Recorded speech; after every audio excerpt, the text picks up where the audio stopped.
Welcome back to the Second Life podcast, the Second Life operating system. We are not just building businesses. We're building lives within lives. We're not making content. We're leaving notes across time. That's the concept behind Notes to the Future. Think about Notes to the Future as this, right? When I talk about raising the collective level of consciousness in our world, when you come to the world, when God sends you to the world through the vessel of your lovely mother, you come to a already formed world, right? Already formed world with books and computers and cars and airplanes and all the things, technology, Adobe Photoshop, right? Full videos on how to use it. Now, you get to come into the world with all of that and then learn very quickly how to use all the things in our world. How do you think you got there? Well, people that came before you were intent on helping to raise the collective level of consciousness in our world. They wrote books, they did videos, they taught people, they built institutions, they wrote manuals and SOPs and built businesses to bring and carry the culture and the information and knowledge that we want to pass on to people. So think of your life as a note to the future, and anything you leave behind are notes to the future.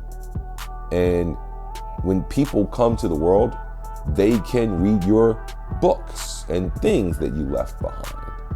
So you got to think of that as, think of yourself coming back in the future, or think of yourself before you came here. It's a meta way to think about it. You got to take the limits off your mind and really understand what I'm saying. It doesn't matter if it actually happens or not.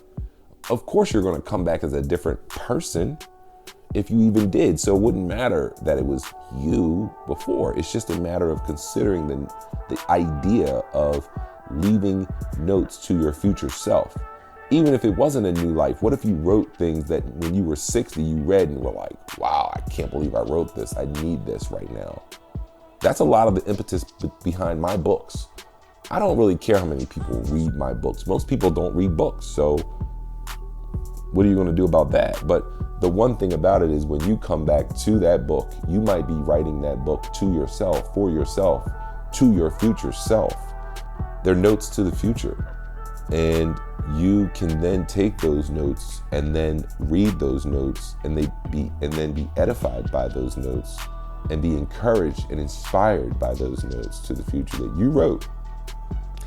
The same as someone else can be inspired by your notes. So you think about that as raising the collective level of consciousness in our world, and you are leaving notes to the future with every single podcast, every video. Someone is going to see it and have an idea of what it was like before and how to do things, right? We're not chasing followers. Not chasing followers, chasing nothing. We're gathering. And we're gathering seekers. That's what we are looking for. The seeker's code is already in motion. The entire world just doesn't know it yet. All right, walk lighter out there, guys. Seekers move in silence. Build in darkness. Earn your spot. Today is day one.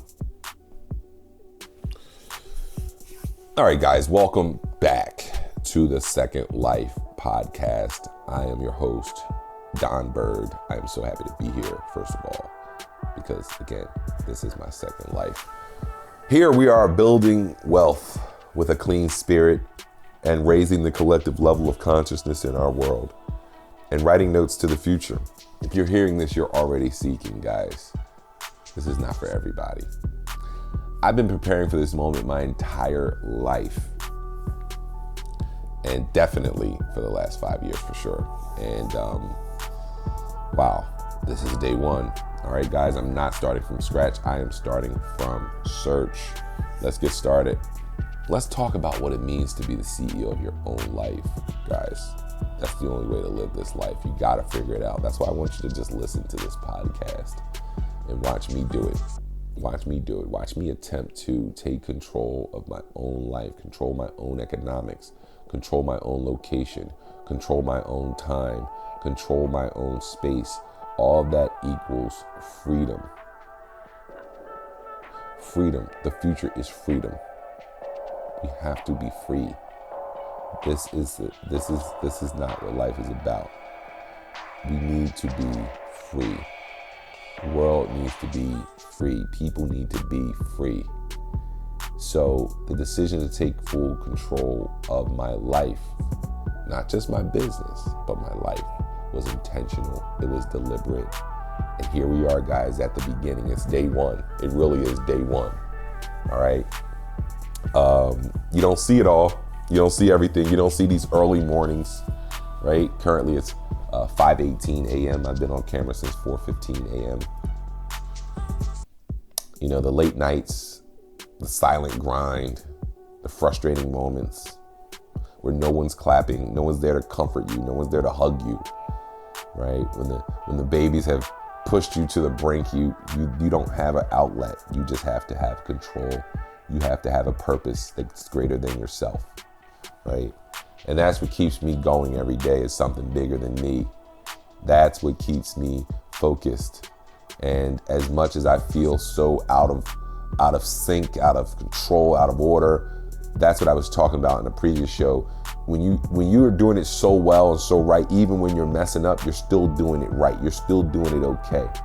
And that's what I aim for in my life. Right now, I'm at one of those points where I'm probably, trending away from the mean, but there's a reversion. There's always going to be a reversion to the mean, guys. We're going to talk a lot about that. Very critical concept in my makeup, in my system, in my understanding of life, the reversion to the mean.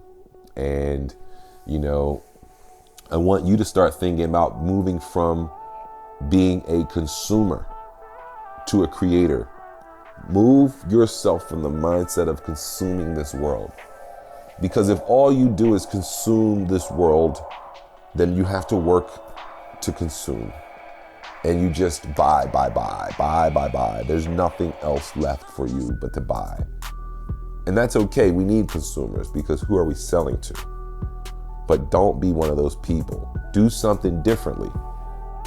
You have to do something that everyone else isn't doing. You have to do something differently than everyone else is doing. Because if you do what everyone else is doing, you get what everyone else gets. And if you're a consumer, you just get a bunch of product. That's all you get, is a bunch of product. And the best consumer to be is a business consumer, right? At least you're consuming from a business perspective to make more money, to bring something to the world, to make this whole thing work. Now, if you're not business oriented and you still want to just simply consume, then think about this, guys. I've been putting this idea together and I'm going to write something about it. But if you're a consumer and you're strictly a consumer, your blood, sweat, and tears is going to be a part of the S&P 500's value, right? You are basically paying all the taxes and driving up the value of the stock market with all your work and all your productivity. All you do is give it back to the market. And if I would have understood it that way 20 years ago, I would have put everything I owned into the market. Because if you think about it, the people that don't work, or the people that do work and don't own assets, well, they work for the company, make the company more money. The company makes money from them. They pay them a little bit of that money, and then you turn around and spend that money back with the same company. Well, now your body is inside of the company's value because you really work for them. They pay you, and then you spend the money right back with them. Why wouldn't you purchase the S&P 500 if the literal value is human blood and bodies? So you're going to go and purchase Apple iPhones every year they come out. Why do you think the Apple is up to $2 trillion? Because People just keep dumping money inside of that company with their hard-earned dollars, with their work. They just keep pushing that money into the company and they get nothing for it. But see, no one's really ever thought about it like that.